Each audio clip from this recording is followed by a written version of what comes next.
Question 1. Définition d'un système de santé. A. Une combinaison de ressources, d'organisation, de financement et de management qui aboutit à la délivrance de services de santé à la population. B. Une approche générale composée d'un ensemble d'actions coordonnées et complémentaires en vue d'atteindre un objectif. C. Un ensemble de moyens, organisationnels, humains, structurels, financiers, destinés à réaliser les objectifs d'une politique de santé. D. Une approche collective et administrative des problèmes de santé d'une population sous ses aspects politiques, économiques, réglementaires, institutionnels.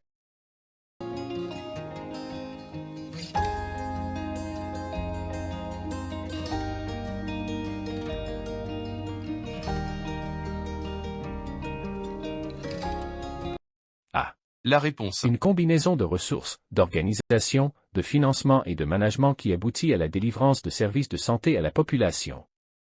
C. Un ensemble de moyens, organisationnels, humains, structurels, financiers, destinés à réaliser les objectifs d'une politique de santé. Question 2. Définition de la santé. A. Intégrité anatomique, physiologique et mentale. Capacité à assumer ses rôles familiaux, professionnels et sociaux. Capacité à gérer le stress, sensation de bien-être et absence de risque de maladie ou de décès prématuré. B. La santé est un état de complet bien-être physique, mental et social et ne consiste pas seulement en une absence de maladie ou d'infirmité. C. La santé n'est pas l'absence de la maladie, c'est un sentiment plus profond que le bien-être qui dépend seulement des services de santé, du travail, du revenu, de l'éducation, de la culture des droits et des libertés. D. Santé est une dimension essentielle de la qualité de vie, l'opportunité de faire des choix et d'être satisfait de vivre.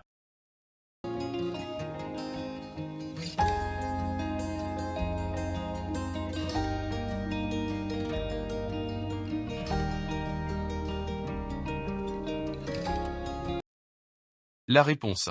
Toutes les propositions sont justes.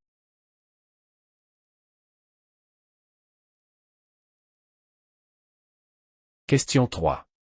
Parmi les domaines d'intervention dans la santé. A. La promotion de la santé. B. La protection de la santé. C. La restauration de la santé. D. La recherche sur la santé.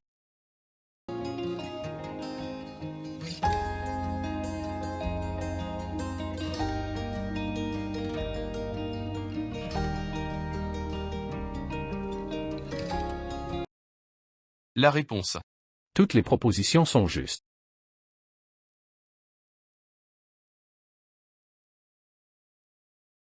Question 4. Parmi les composantes du système de santé. A. Financement et système d'assurance. B. Achat, logistique d'approvisionnement et système. C. La formation continue. D. Prestation des services.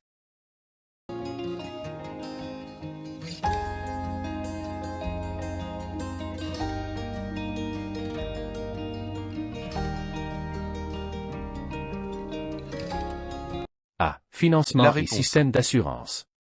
B. Achat, logistique d'approvisionnement et système. D. Prestation des services. Question 5. Les territoires de santé sont. A. Les circonscriptions sanitaires. B. Les préfectures et provinces sanitaires. C. Les régions sanitaires. D. Les territoires de santé régionaux.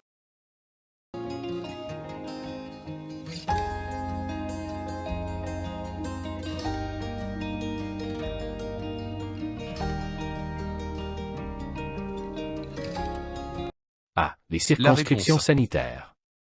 B. Les préfectures et provinces sanitaires. C. Les régions sanitaires.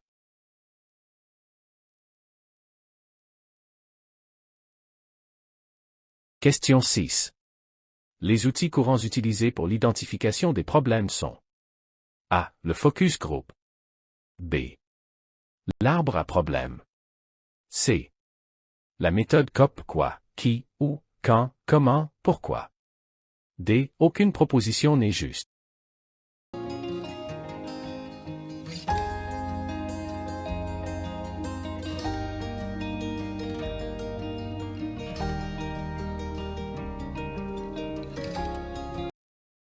La réponse.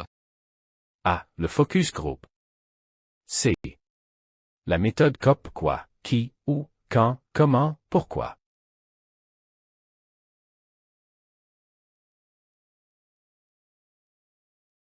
Question 7. L'état de santé est le résultat de l'interaction de facteurs. A. Socio-économique. B. Habitudes de vie. C. Conditions environnementales. D. Organisation du système de santé.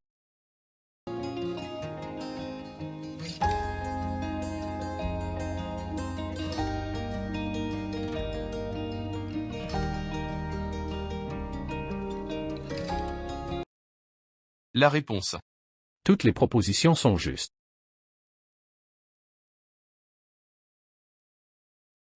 Question 8. Parmi les approches de santé publique. A. Approche verticale par problème de santé. B. Approche pluridisciplinaire de la santé publique. C. Approche sectorielle. D. Approche genre.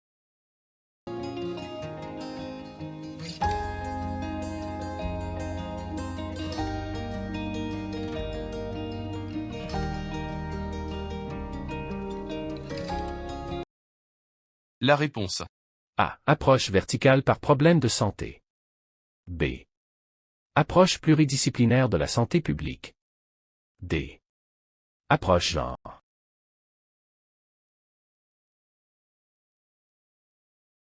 Question 9. La veille sanitaire est A. Un ensemble des actions visant à reconnaître la survenue d'un événement pouvant représenter un risque pour la santé humaine, dans une perspective d'anticipation, d'alerte et d'action précoce. B. Un processus systématique de collecte, d'analyse et d'interprétation de données sur des événements de santé spécifiques. C. Une mesure exceptionnelle pouvant être décidée en Conseil des ministres en cas de catastrophe sanitaire. D. Toutes les propositions sont fausses.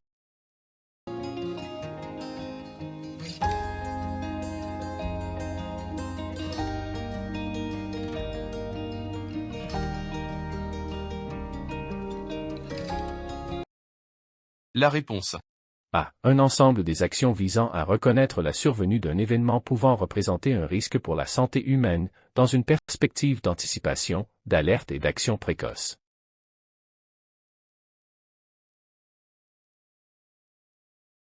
Question 10. Le décret portant statut particulier du corps interministériel des infirmiers et des techniciens de santé est A. Décret numéro 2-07-535, 18 septembre 2017. B. Décret numéro 2-17-553, 28 septembre 2017. C. Décret numéro 2-17-535, 28 septembre 2017. D. Décret numéro 2-17-535, 28 novembre 2017.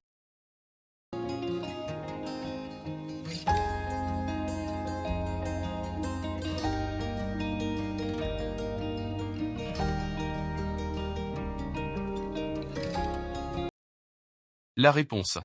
C. Décret numéro 2-17-535, 28 septembre 2017. Question 11. Quelles sont les options de la filière technique de santé dispensée au niveau des ISPIT? A. Ergothérapie, radiologie et psychomotricité. B. Préparateur en pharmacie, santé environnement et diététique, nutrition. C. Statistiques sanitaires, radiologie et laboratoire. D. Physiothérapie, laboratoire et orthopsie.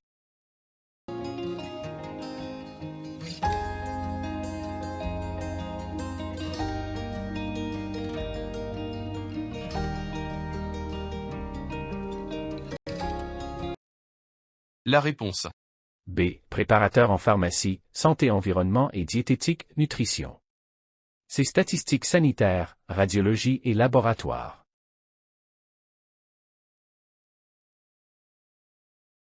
Question 12. Parmi les objectifs de la formation de la filière technique de santé. A. Mettre en œuvre des actions à visée analytique, éducative et thérapeutique. B. Établir le diagnostic de la priorisation des besoins des patients, des familles et de la communauté en matière de soins de santé dans leurs composantes techniques. C. Planifier, exécuter et évaluer les soins techniques que nécessite l'état de santé du patient, de la famille et de la communauté découlant de son rôle propre. D. Évaluer une situation clinique et établir un diagnostic dans le domaine des soins infirmiers.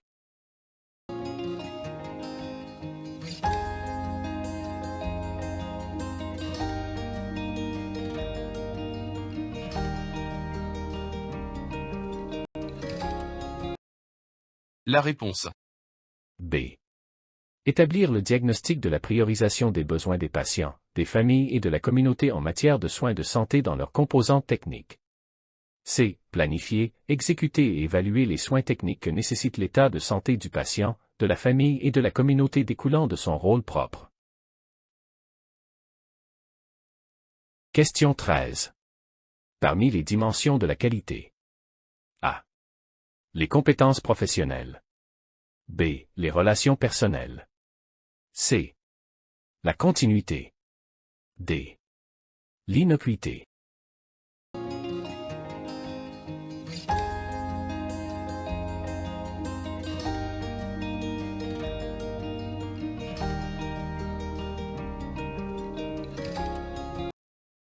La réponse. A. Les compétences professionnelles. C. La continuité. D. L'innocuité.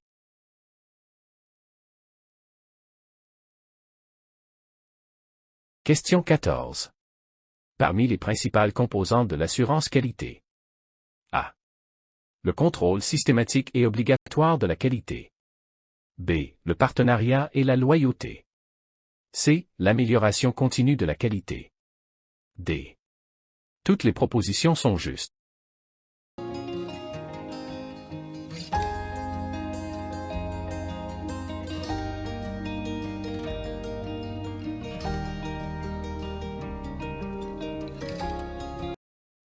La réponse. A. Le contrôle systématique et obligatoire de la qualité.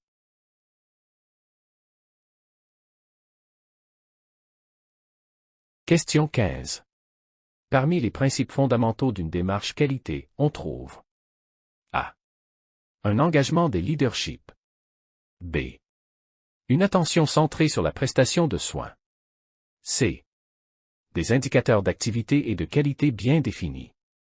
D. Une documentation appropriée.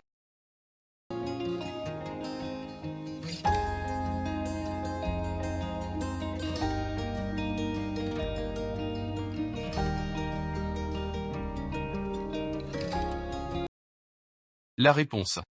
A. Un engagement des leaderships. C. Des indicateurs d'activité et de qualité bien définis. D. Une documentation appropriée.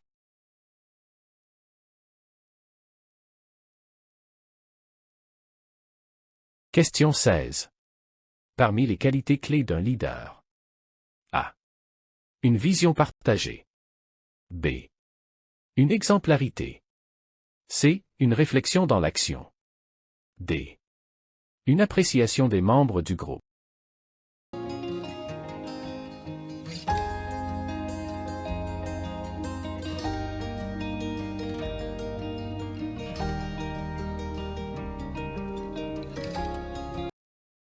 La réponse. A. Une vision partagée. B. Une exemplarité. D. Une appréciation des membres du groupe. Question 17. Pour réussir l'opération de négociation, le leader doit avoir les qualités suivantes. A. Plein de ressources. B. Patiente. C. Souple. D. D'un esprit de synthèse assez développé.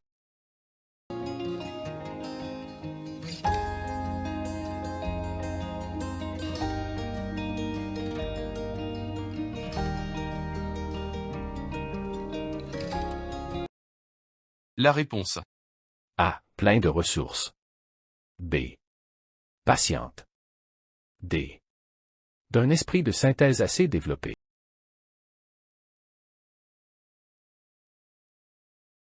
Question 18. Les attitudes adoptées face aux conflits sont A. La conciliation. B. Le style de compromis. C. Le style de répression. D. L'abstentionnisme.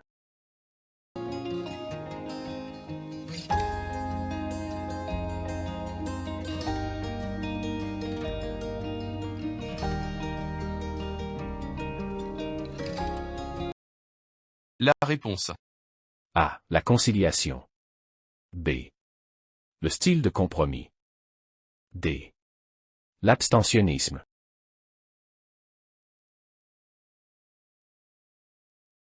Question 19. Les objectifs de la gestion du risque sont A. Assurer la sécurité des personnes. B. Permettre la pérennisation de l'établissement. C. Maîtriser les pertes des coûts et de temps. D. Favoriser la sécurité juridique, responsabilité pénale.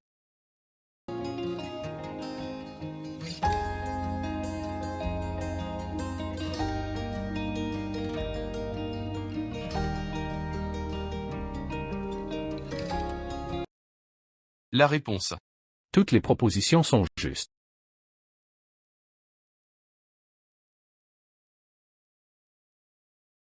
Question 20. Le management participatif se base sur les principes fondamentaux suivants. A. Mobiliser le personnel. B. Adopter une politique de concurrence au sein de l'équipe. C. Déléguer le pouvoir. D. Centraliser le règlement des conflits.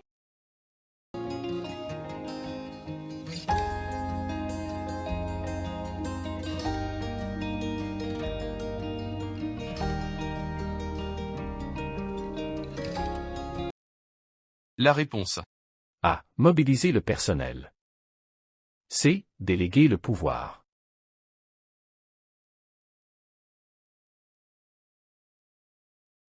Question 21. Les objectifs d'un système d'information sanitaire sont A. Répondre aux objectifs de santé clairement définis et quantifiés. B. Collecte, exploitation et transmission des données. C. Produire et diffuser des informations utilisables par les décideurs, les professionnels de santé et la population. D. Coordonner les sources et la qualité de l'information.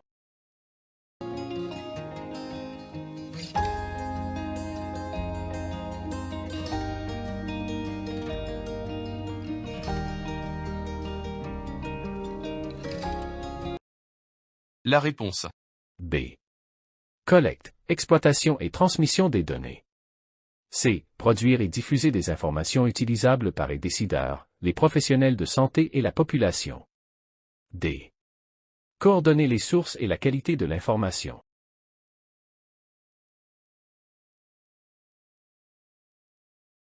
Question 22.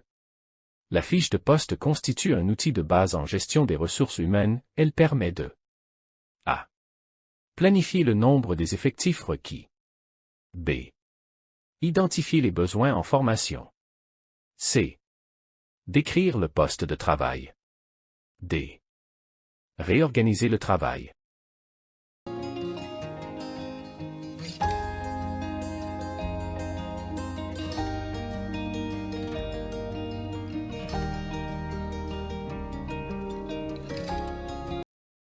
La réponse.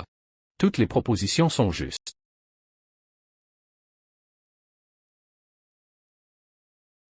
Question 23. Parmi les outils de gestion et la procédure d'inventaire. A. La fiche de stock. B. L'inventaire.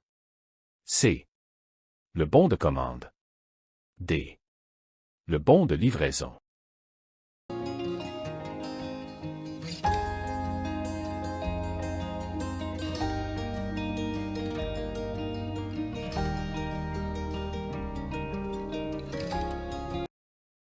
La réponse. A. La fiche de stock. C. Le bon de commande. D. Le bon de livraison.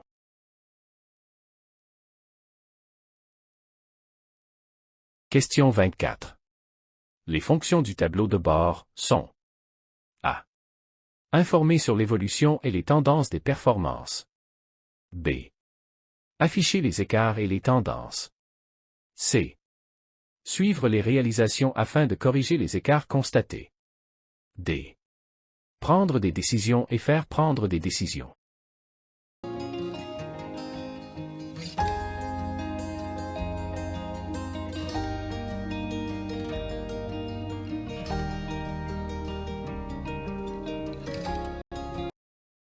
La réponse. A. Informer sur l'évolution et les tendances des performances. C. Suivre les réalisations afin de corriger les écarts constatés. D. Prendre des décisions et faire prendre des décisions.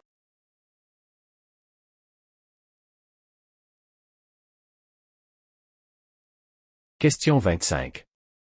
La fiche de stock permet de A. Identifier tous les mouvements du stock, entrée et sortie. B. Connaître à tout moment le niveau théorique des stocks. C. Prévoir correctement les commandes. D. Prévoir la consommation annuelle des produits.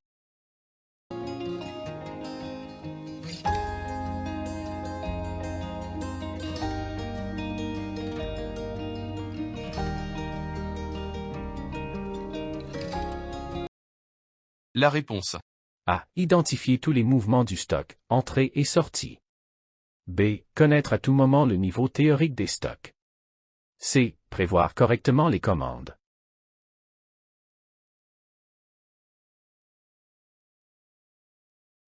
Question 26.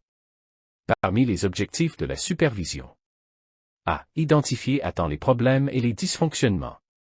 B. Former en cours de travail.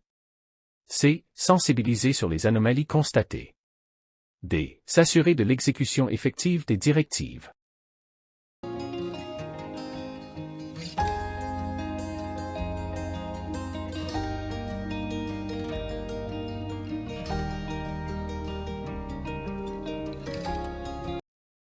La réponse.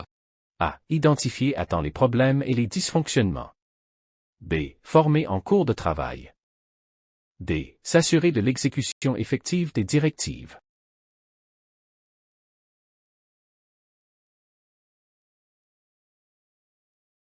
Question 27. La généralisation de la protection sociale consiste à A. La généralisation de la couverture médicale de base. B. L'élargissement de la base des adhérents aux différents régimes de retraite. C. La généralisation de l'indemnité pour perte de l'emploi. D. Toutes les propositions sont justes.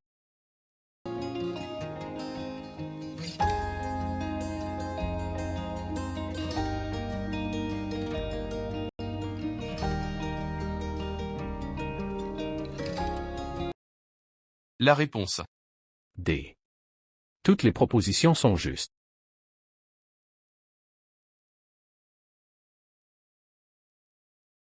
Question 28. Les missions des hôpitaux relevant du ministère de la Santé sont de dispenser, avec ou sans hébergement, des prestations de A. Diagnostic. B. De soins et de services aux malades, blessés et parturientes. C. De soins d'urgence nécessités par leur état de santé. D. Promotion de la recherche clinique et épidémiologique.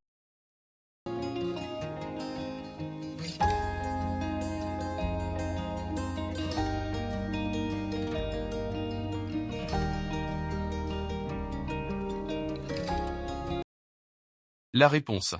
Toutes les propositions sont justes.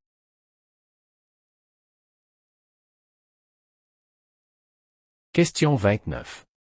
Les hôpitaux sont classés. A. Selon l'orientation technique ou spécialisation. B. Selon le niveau d'intervention ou niveau de recours.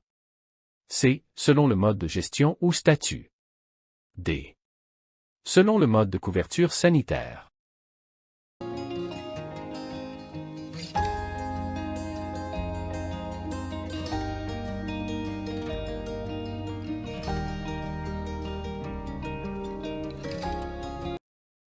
La réponse. A. Selon l'orientation technique ou spécialisation. B. Selon le niveau d'intervention ou niveau de recours. C. Selon le mode de gestion ou statut.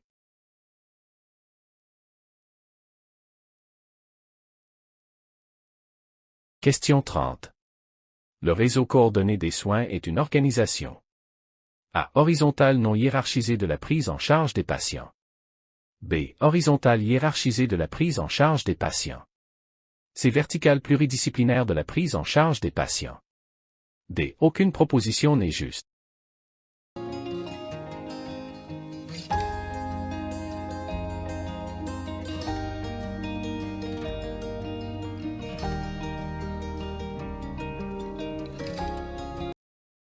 La réponse. A. Horizontale non hiérarchisée de la prise en charge des patients.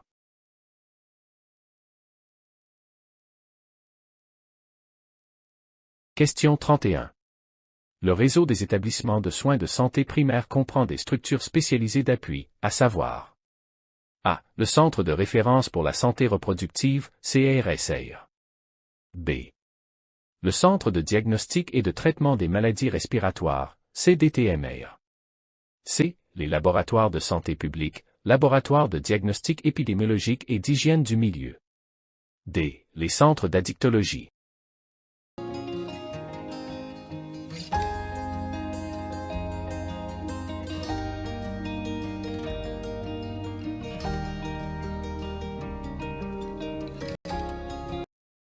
La réponse. A. Le Centre de référence pour la santé reproductive, CRSR. B. Le Centre de diagnostic et de traitement des maladies respiratoires, CDTMR. C. Les laboratoires de santé publique, laboratoires de diagnostic épidémiologique et d'hygiène du milieu. Question 32. Chaque délégation du ministère de la Santé et de la Protection sociale est composée de A. Service des réseaux des établissements de santé. B. Service de ressources financières, de la logistique et du partenariat. C. Service de santé publique. D. Unité d'offre de soins.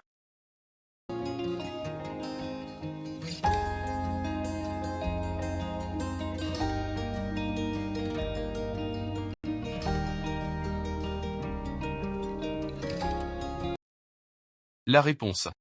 A. Service des réseaux des établissements de santé.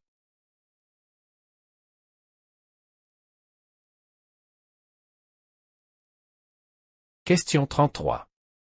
Les missions du SRES sont A. Une mission d'ordre général incluant tous les aspects du cycle de gestion de ces établissements. B. Une mission de coordination des activités de chacun de ces réseaux. C. Une mission de pilotage des actions et activités. D. Une mission de gouvernance.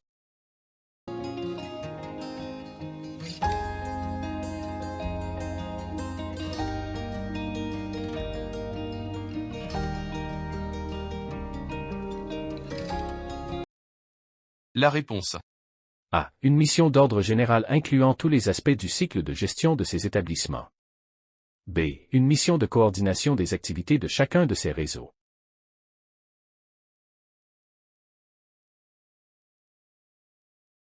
Question 34. Les modes et stratégies de couverture sanitaire.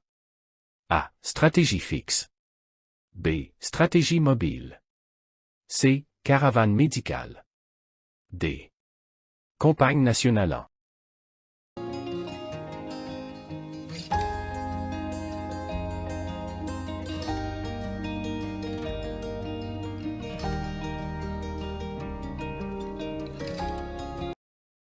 La réponse. A. Stratégie fixe. B. Stratégie mobile.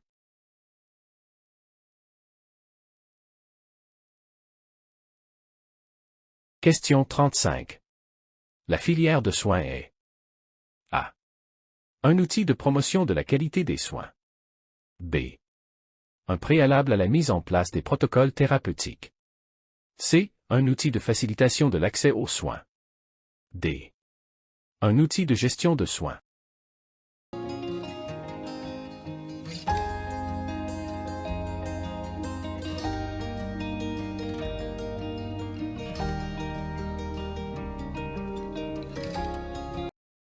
La réponse. B. Un préalable à la mise en place des protocoles thérapeutiques. C. Un outil de facilitation de l'accès aux soins. Question 36. Selon la loi cadre 09. 21, la protection sociale englobe A. La protection contre les risques liés à la maladie. B. La protection contre les risques liés à la perte d'emploi. C. La protection contre les risques de décès. D. Aucune proposition n'est correcte.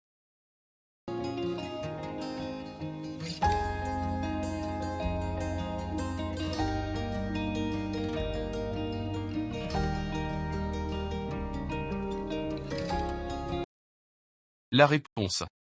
A. La protection contre les risques liés à la maladie. B. La protection contre les risques liés à la perte d'emploi.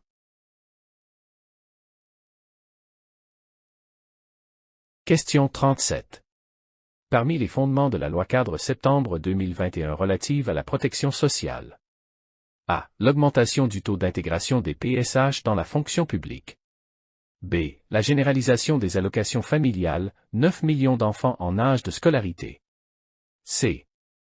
La généralisation de l'assurance maladie obligatoire aux alentours de 23 millions de personnes. D. Aucune proposition n'est juste.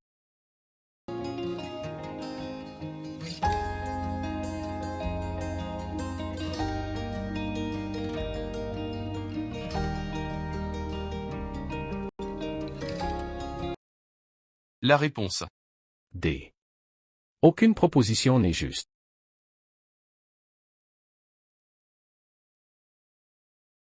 Question 38. Parmi les indicateurs de description d'un système de santé. A. La démographie. B. Les indicateurs sanitaires. C. Les indicateurs synthétiques de l'économie. D. Les dépenses de santé.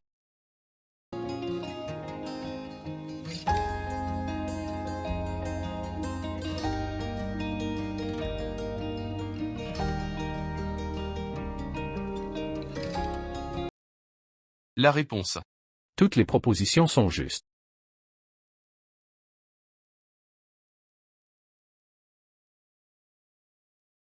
Question 39. Parmi les sources de financement du système national de santé. A. La participation des ménages. B. La couverture médicale de base. C. La participation des employeurs. D. La coopération internationale.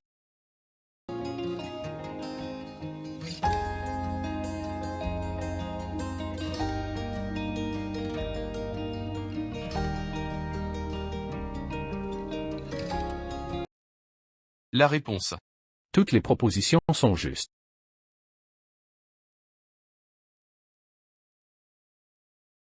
Question 40. Le projet de généralisation de la couverture sanitaire envisage A. 22 millions de personnes supplémentaires en 2022. B. 23 millions de personnes supplémentaires en 2022. C. 22 millions de personnes supplémentaires en 2023. D. 24,5 millions de personnes supplémentaires en 2023.